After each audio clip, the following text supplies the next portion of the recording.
மாமனாரும் மாமியாரும் சொன்னனால தான் 3வது மாடியிலேருந்து வந்து இவர் தள்ளி விட்டுருக்காரு. 30 சவரன் நகை, 1,50,000 லட்சம் ரூபாய் ரொக்க பணம், அது இல்லாமல் டௌரி பொருட்களை நிறைய விஷயங்களை வாங்கியிருக்காங்க. டௌரி அப்படின்னாக்க ஃபஸ்ட்டு நமக்கு ரித்தன்யான ஒன்று தான் நமக்கு ஃபஸ்ட்டு வந்துச்சு மைண்டில். அப்புறம் தொடர்ச்சியாக போயிட்டே இருக்கு. அவர் ஒரு போலீஸ் அதிகாரி, அவர் பொண்டாட்டி வந்து ஒரு ஸ்கூல் டீச்சர். அவங்களையும் ஒரு அடித்து சித்திரவதை பண்ணி அதை ரசிச்சுக்கிட்டே ஒரு வாய்ஸ் கால் போட்டிருக்காரு. அவள் பாம்பு மாதிரி அப்படியே துடிச்சா, நெளிஞ்சா, கழுத்தை பிடிச்சி ஒரே அமுக்கு அப்படி நெக்குனேன், மூஞ்சிலாம் கீறி விட்ட, மூஞ்சியே மாறி போச்சு தெரியுமா. இவர் சொல்கிறதுக்கு அவங்க சிஸ்டரும் அங்கேருந்து கொடுத்துக்கிற ரெஸ்பான்ஸ், ஐயோ பாவமே இன்னொரு பொண்ணு ஏன்டா இப்படிலாம் செய்கிற அப்படின்னு எதிர்பார்த்து அதை ஹஹான்னு சிரிக்குது. காலை வச்சு லாக் பண்ணல, முட்டி லாக் ஆயிடுச்சு. யாருக்கு? அவளுக்கு நொண்டி நடந்துகிட்டு இருக்கா. உடனே 10 பேர் சேர்ந்து அடிச்சு போட்ட மாதிரி இருக்கும் போல. உடம்ப நல்லா மாதிரி சுருட்டி எடுத்துட்டேன், காலையில வச்சு வளைச்சு நெளிச்சிட்டேன்.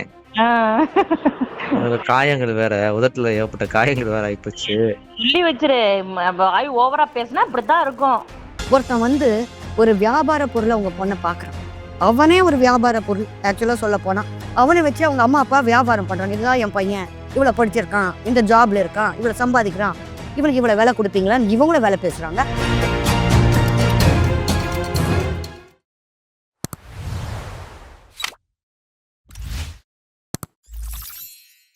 ஒயிட் ஹவுஸ் மீடியா நேயர்களுக்கு வணக்கம். ஆக்சுவலாக சொல்ல போனால் இப்போ எங்கே திரும்பினாலும் ஒரே பேச்சு தான் நடக்குதுங்க.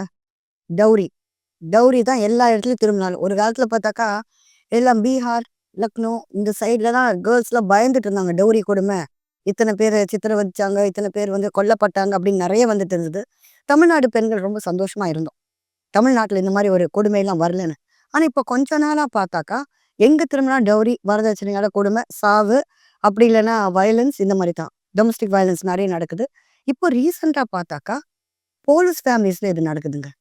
இது எவ்வளோ கொடூரமான ஒரு விஷயமா இருக்கும். நான் என்ன விஷயத்தை பற்றி பேச வரேன்னு உங்களுக்கே தெரியும்னு நினைக்கிறேன். நர்கிஸ் அப்படின்ற ஒருத்தங்க இப்போ ஒரு கம்ப்ளைண்ட் லான்ச் பண்ணியிருக்காங்க. அதுவும் எப்படி லான்ச் பண்ணியிருக்காங்க, அவங்க முதுகு உடஞ்சு, எலும்பு உடஞ்சு, கால் உடஞ்சு, நிறைய பாடி ஃப்ராக்சர்ஸ். ஏன்னா 3வது மாடியிலேருந்து தள்ளி விட்டுருக்காங்க வரதட்சணை கொடுமைக்கு.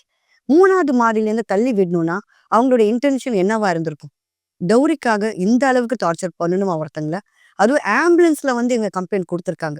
அதனால தான் அந்த கம்ப்ளைண்ட்டே எடுத்திருக்காங்க. இப்போ இவங்க வந்து 2003 கல்யாணம் பண்ணியிருக்காங்க. இவங்களுடைய ஹஸ்பண்டோடைய அப்பா வந்து பாபா, அவர் வந்து ஒரு போலீஸ் எஸ்ஐயா இருந்திருக்காரு. ஸோ ஒரு போலீஸ் எஸ்ஐ குடும்பத்திலேயே இப்படியான்றது நமக்கு வந்து ரொம்ப ஆச்சரியப்பட வேண்டிய ஒரு விஷயமா இருக்கு. ஜென்ரலா போலீஸ்னா நம்மலாம் போறதே ஒரு அடைக்கலமா போலீஸ் ஸ்டேஷனுக்கு போறோம். அவங்க எல்லாருமே நம்ம சகோதரர்கள், நம்ம குடும்பத்துல ஒருத்தர், நமக்கு நடக்கிற தப்பு அவங்க கண்டிப்பாங்க அப்படின்ற ஒரு தைரியத்துல தானே போலீஸ் ஸ்டேஷன் நம்மலாம் போறோம். அவங்க ஃபேமிலிஸ்ல எப்படின்னா ரொம்ப கஷ்டமா இருக்கு. அது மட்டும் இல்லாம இவ இருக்கிற வரைக்கும் இப்படித்தான் பிரச்சனையா, அதனால அவ இல்லாம இருக்கிறதே நல்லதுன்னு சொன்னாங்களா. மாமனாரும் மாமியாரும் சொன்னனால தான் 3வது மாடியிலேருந்து வந்து இவர் தள்ளி விட்டுருக்காரு. தள்ளி விட்டு நின்று கூட பார்க்கலையா, ஒரு நிமிஷம் நின்று கூட பார்க்கலையும். ஒரு பதட்டம். எங்க 2003 கல்யாணம் ஆயிருக்கு இவங்களுக்கு. ஒரு பொண்டாட்டி கூடவே இருந்திருக்கா. இவங்க அம்மா அப்பா சொன்னாக்கா கூட இவருக்கு எங்கெங்க புத்தி போகுது? நிறைய ஆண்கள் அம்மா அப்பாவுக்கு டௌரி விஷயத்துல ரொம்ப சப்போர்ட்டா இருக்காங்க.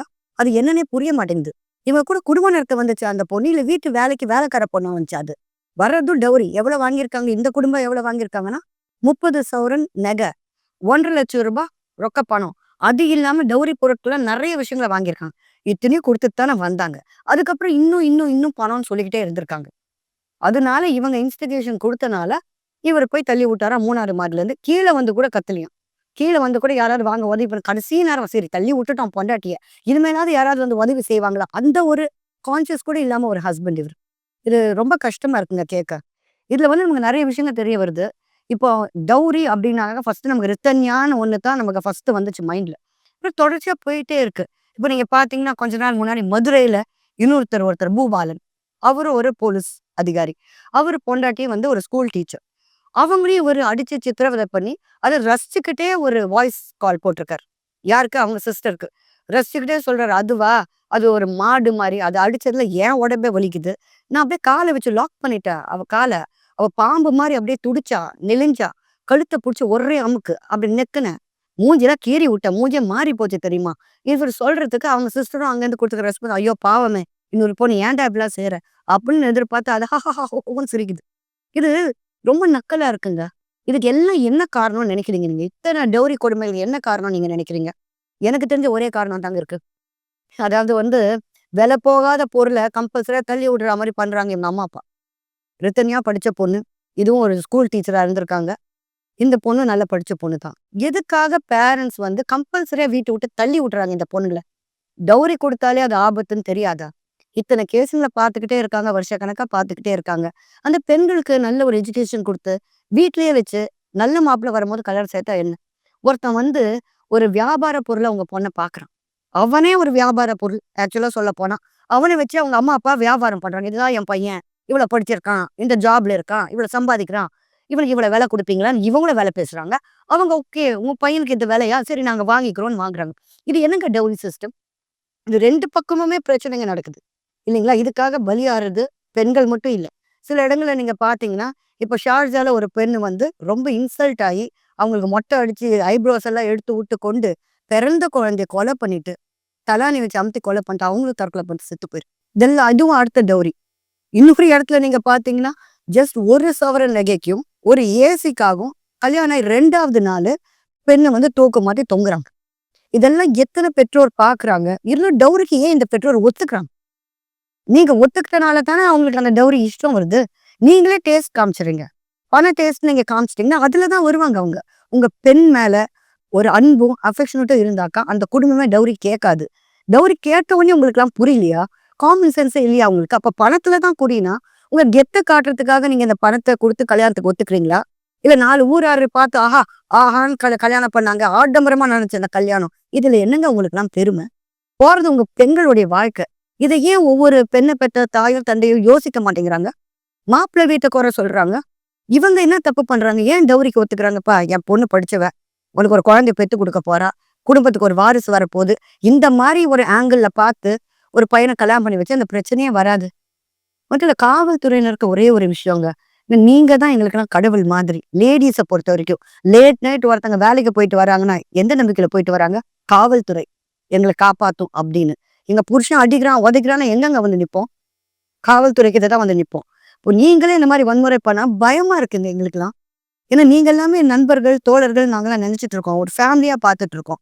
தயவு செய்து எத்தனையோ போலீஸ் ஆஃபீஸர்ஸ் நல்லவங்களா இருக்காங்க. In fact I also come from IT Manthiramoorthy's family. So எங்களுக்கெல்லாம் கூட போலீஸ் குடும்பத்துல பிறந்து எங்களுக்கெல்லாம் கூட அந்த மாதிரி எங்க கண்ணோட்டத்துல எங்களை பார்த்துருவாங்களோ அப்படின்ற பயம் எங்களுக்கு இருக்கு. ஸோ அப்படி இருக்கும் போது தயவு செய்த காவல்துறையினர் இதை நீங்க கண்டிக்கணும். And hats off to the காவல்துறை. ஏன்னா மதுரையிலையும் அந்த போலீஸ் ஆஃபீஸர் அரெஸ்ட் பண்ணிட்டாங்க. இங்க எஸ்ஐ உடைய பையன் பார்க்காம இவரையும் அரெஸ்ட் பண்ணியிருக்காங்க காவல்துறை. ஸோ காவல்துறை கடமையை ஒழுங்கா தான் செய்யறாங்க. அதுக்கு கண்டிப்பா we have to give a big applause to the காவல்துறை. ஏன்னா நீங்க வந்து பாரபட்சம் பார்க்கல. ஏன்னா யாருமே இதை எதிர்பார்க்கல. ஏன்னா எல்லாருமே எஸ்கேப் ஆயிடுவாங்கன்னு நினைச்சாங்க. இப்போ இந்த நர்கீஸுடைய விஷயத்துல கூட நீங்க பாத்தீங்கன்னா முதல்ல அரியலூர் காவல்துறையில இருந்து வந்திருக்காங்க. வந்துட்டு இந்த பொண்ணை எல்லா பக்கமும் போட்டோ எடுத்திருக்காங்க. ஃப்ரண்ட் சைடு, பேக் சைடு, அடிப்பட்ட அந்த எலும்பு, உடஞ்ச காலு எல்லாத்தையும் வீடியோவும் எடுத்திருக்காங்க, போட்டோஸும் எடுத்திருக்காங்க. ஆனா வந்த எந்த மூமெண்ட்டும் அவங்க செய்யல. அதுக்கப்புறம் வந்துட்டு ஒரு ஒயிட் பேப்பர்ல கையெழுத்தை மட்டும் வாங்கிட்டு போயிருக்காங்க. அதுக்கப்புறம் எந்த எக்ஸிகியூஷனும் நடக்கல. இதுக்கு காரணம் எல்லாம் என்ன எதிர்பார்த்தாங்க? நியாயம் வெளியில வராது, சட்டம் கடமையை பார்க்காதுன்னு நினைச்சாங்க. இருந்தும் காவல்துறை அதை அச்சீவ் பண்ணிட்டீங்க. That is something really really nice for you. So இதுல இருந்து என்ன தெரியுது? சட்டம் வந்து வேலையை பார்க்குது. ஸோ நான் சோலாம் ஒன்றும் கிடையாது. இப்போ ஈக்குவலா போயிட்டு இருக்கு சட்டம். அப்படி இருக்கும் போது பெண்களுக்கு பாதுகாப்பு தேவை. இந்த காலத்து பெண்களுக்கு ஒன்னே ஒன்று சொல்றேன், உங்க அம்மா அப்பா சொல்றாங்கன்னு தலையாட்டிட்டு இந்த மாதிரி ஒரு கல்யாணம்னா தயவு செய்து பண்ணிக்காதுங்க. ரித்தன்யால இருந்து பாக்குற, அந்த வாய்ஸ்ல இருந்து பாக்குற, எங்க குடும்பத்துக்காக குடும்ப பெற்றோர் கல்யாணம் பண்ணி கொடுத்துட்டாங்க. அங்க போனா அவங்க மனசு கஷ்டப்படும். எங்களை வாழாவெட்டின்னு சொன்னா, ஊர்க்காரங்க என்ன வாழாவெட்டின்னு சொன்னா எங்க அம்மா அப்பாவுக்கு அவமானம். இதுக்காக நீங்க சாவணுமா? இந்த மாதிரி டார்ச்சர் அனுபவிக்கணுமா? பிரச்சனைன்னு தெரிஞ்ச அம்மா அப்பா இல்லைனாக்கா கூட வேற இடம் இல்லையா நீங்க போகிறதுக்கு? நிறைய இடங்கள்ல இருக்குங்க. லேடிஸ் எத்தனையோ இது இருக்கு, ஹவுசஸ் இருக்கு நீங்க போறதுக்கு. எத்தனையோ இடங்கள் இருக்கு நீங்க போறதுக்கு. அம்மா அப்பா வெல்கம் இல்லைன்னா வேற எங்கேயாவது போயிடுங்க. உயிரோட இருங்க, நல்லா இருங்க, அவ்வளவுதான். இந்த காலத்து பெண்களுக்கு பிழைக்க நல்லாவே தெரியுங்க. ரித்தன்யா சொன்னது, வேற புருஷனை தேடிக்க எனக்கு விருப்பப்படல அப்படின்ட்டு. வேற புருஷனை தேடி போகணும், வேற கல்யாணம் பண்ணாதான் இதுக்கு சொல்லி எதுக்கு ஒரு ஆம்பளை நீங்கள நம்புறீங்க?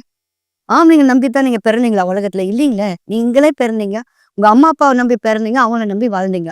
அவங்களுக்கு டார்ச்சர் கொடுக்க கூடாதுன்னா மிகப்பெரிய டார்ச்சரை நீங்க கொடுக்குறீங்க. அட்ஜஸ்ட் பண்ணி போ அப்படின்னு உங்க வீட்டுல அம்மா அப்பா சொன்னாலும் போகாதீங்க. எங்களால முடியல, போனா பிரச்சனை. இந்த நர்கிஸ் விஷயத்துல கரெக்டா வந்து 10 மாசமா அம்மா அப்பா வீட்டுல வந்து இருந்திருக்காங்க. அப்படியே இருக்க விடையத்தானே. திரும்பவும் ஏன் கிளம்பி போனாங்க மாமனார் மாமியார் வீட்டுக்கு? போகும்போதே சேலஞ்ச் பண்ணி தான் புருஷன் கூட்டு போயிருக்காரு. நீ வர்றியா, நீ வந்து படாத பாடு பட போற அப்படின்னு சொல்லித்தான் கூட்டு போயிருக்காரு. இந்த இன்டென்ஷன் தெரிஞ்சவனே இருந்திருக்கலாம்ல நர்கிஸ். இப்போ இந்த அளவுக்கு உடம்பு உடைச்சல் ஆனதுக்கு அப்புறம் இதை பத்தி கம்ப்ளைண்ட் பண்ணி என்ன பிரயோஜனம்? மத்தவங்களுக்கு இவங்களுக்காவது குழந்தை இல்ல, மத்தவங்களுக்கு குழந்தை இருக்கு. அந்த குழந்தைங்களும் கூட சேர்ந்து பட்டுட்டு இருக்கு. குழந்தைங்களும் இதனால பயங்கர கஷ்டத்தை அனுபவிக்குது. இன்னைக்கு நம்ம தமிழ்நாடு கவர்மெண்ட் நிறைய வேலை வாய்ப்புகள் கொடுக்குது. நிறைய பெண்களுக்கு வேலை வாய்ப்புலாம் கொடுக்குது. கட்டின புருஷன் சரியில்லைன்னா விட்டுட்டு வந்துருங்க. வாழ்க்கையை நடத்திட்டு போங்க. உங்களுக்கு வாழ்றதுக்கானது தகுதி இருக்கு. அம்மா அப்பா சொல்றாங்கன்னா அம்மா அப்பா அவங்க கடமையை முடிச்சுட்டாங்க, பெத்துட்டாங்க, வளர்த்துட்டாங்க, முடிஞ்சு போச்சு. கல்யாணம்ன்றது ஒரு பெண்ணுக்கு முடிவு இல்ல. சரி, நல்ல கணவரே வந்து எத்தனையோ பெண்கள் இன்னைக்கு விதவையா தவிச்சிட்டு இருக்காங்க. அவங்களுக்குலாம் வேற லைஃபை தேடி போலங்க. எல்லாம் இருந்துதான் வேலை பாக்குறாங்க. எல்லா துறையிலும் இருக்கவங்களுக்கு தலைவலி இருக்கு. ஹஸ்பண்ட்ஸால தலைவலி இருக்கு. டைவர்ஸ் அப்படின்ற ஒரு விஷயம் தவறான விஷயம் நிறைய பேர் நினைச்சிட்டு இருக்கீங்க. இல்லைங்க, டைவர்ஸ்ன்ற விஷயம் எல்லாருக்கும் ஒரு ஹெல்பிங் ஹேண்ட். ஓகேங்களா? இந்த பிரச்சனை விடுபட்டு வர்றதுக்கான ஒரு விஷயம்.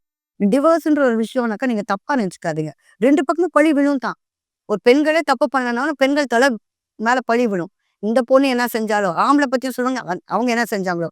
பப்ளிக் வந்து உங்களை வாழ வைக்க போறதில்ல. உங்க லைஃபுக்கு எந்த ஹெல்ப்பும் பண்ண போறது இல்லைங்க. பேசுற சொசைட்டி பேசித்தான் இருக்கும். ஊர் வாயை அடக்க முடியாதுன்னு அந்த மாதிரி தான். ஊர் வாய் என்னன்னா வேற வேலை இல்லைன்னா இதை பத்தி தான் பேசுவாங்க, இதை பத்தி தான் புலம்புவாங்க.